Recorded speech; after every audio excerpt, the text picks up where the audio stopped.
Want to make a backsplash?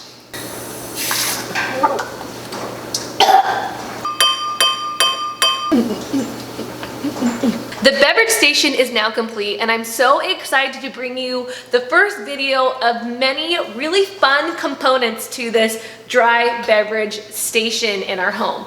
Now, we started off with a nook or a niche that was already built into our home, I think for a china cabinet, and it was totally unused, and I don't have a china cabinet. I don't like them. So I decided to take that unused space and make it useful. And well, let's start with this wood backsplash. And in today's episode, I'm going to show you how to do it. We're going to bring into focus this all wood backsplash. And here is a beautiful close-up of all the texture and what I love most about it. So how did I get those cuts? Well, pull out your miter saw, which is what you see here. And you can see at the bottom, I'm able to unlock the position and then move it and cut my wood. The wood you see here is a 2x2. You can get them at Home Depot or any home improvement stores. And I absolutely recommend that you get the more finished, like select pine versus the common board, because those sharp edges, now that I have hindsight, work much better. So I alternated between 15, 25, and 35 degree cuts, and I did this 897 times. You'll have a few pieces that have some kind of cut marks, so you just want to take some sandpaper and just rub those off. Not every single one required it, thank goodness, but I thought it would be calming to take each piece of wood and just lightly brush it with some stain, so you can still see a lot of the wood grain. And turns out that painting each one and then wiping it off is too much for me. So I'm taking my stain, I'm pouring it into this old protein jar that we have. See, why didn't I think about this earlier?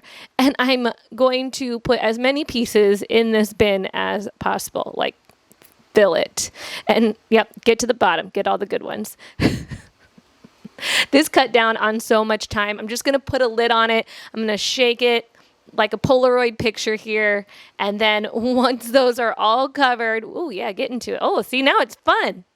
It makes it fun. Got to find joy where you can, right? So now that they're done, I dump them out and just very carefully because all the stain would have come out. And then I wipe them all off. So here you see some plywood being cut, and while those angled pieces dry, we are taking this plywood and we are cutting it down to size to fit on the open area of that nook. And here it is all together. Now, the reason I put this into 3 pieces is because our pot filler is already installed in place. So I needed to create this board to put a hole in it for the pot filler. And as you can see, this is what I'm doing. I don't know if I'm going to want to keep this forever. So that's why it's on this backer board if I want to take it down. And also it makes it not permanent.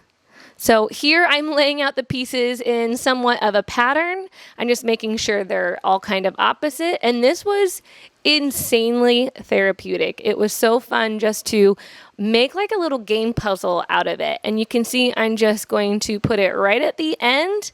I add some Gorilla wood glue on the base, and then I just put in my pieces. I love when it goes fast like that. Isn't that crazy? It's so fun to watch.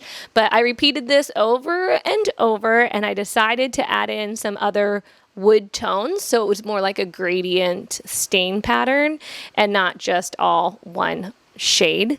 And you're just going to repeat this until you like how it looks. Now, here's a recommendation I will give to you. I started to finish it and I was like, I want to see it in place. And I am so glad I did, because look here, it doesn't fit. Even though I cut it perfectly, it does not fit. Thank you to my oldest, Luke, for helping me here. And watch this face as my husband walks in and says, everything okay?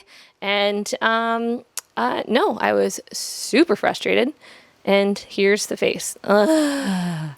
Matthew came to the rescue, just simply trimmed off one, like it was a tiny couple pieces that were overhung, and that's why it wasn't fitting. But I would recommend, if you are doing this project, put your backer board or wherever you're putting on first, and then apply your squares.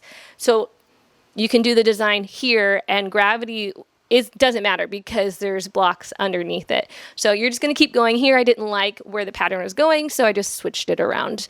And that's it. You just do that over and over again. But it is worth it. Stick with it, because look at this piece of art that's now in our home. Well, thanks, guys, and I hope that you subscribe and comment. I'd love to tell you more.